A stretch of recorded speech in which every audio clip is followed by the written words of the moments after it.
when we were reading, when David was reacting and getting angry, he tells his men that what I want you to do in verse 13, David said to his men, every man gird on his sword. And it says that they all girded on the sword.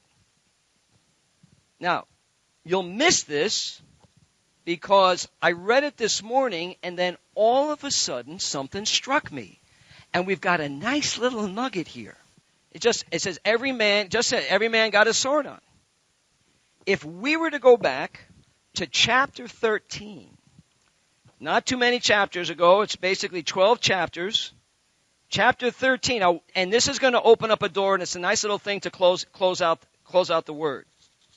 Jonathan and Saul are facing the Philistines at Michmash and outside of Gibeah, and the Philistines are trying to cause trouble.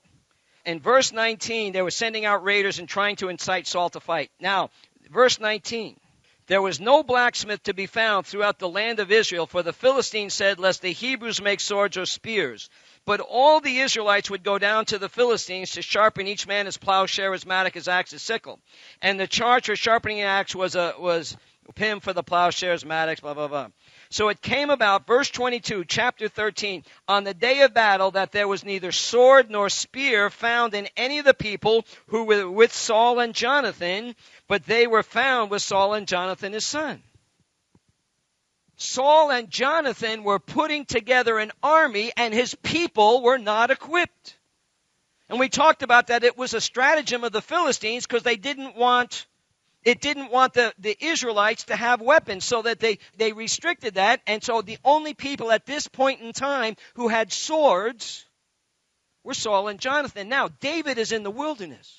David grabbed Goliath's sword when he was running away, but now they're in the wilderness and they fought some battles with the Philistines. And now when David comes back with the news of Nabal, he's getting angry. And what does he do? He tells the guys, okay, guys, put on your weapons. What's happened? Wait, but there weren't any.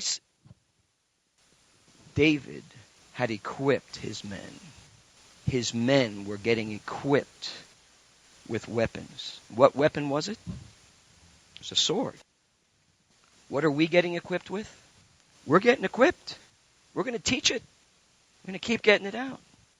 Our people stand up and they read. They're in the Word. We've got Bible studies going. We've got other things. What's happening? Our people are learning how to use the sword of the Spirit.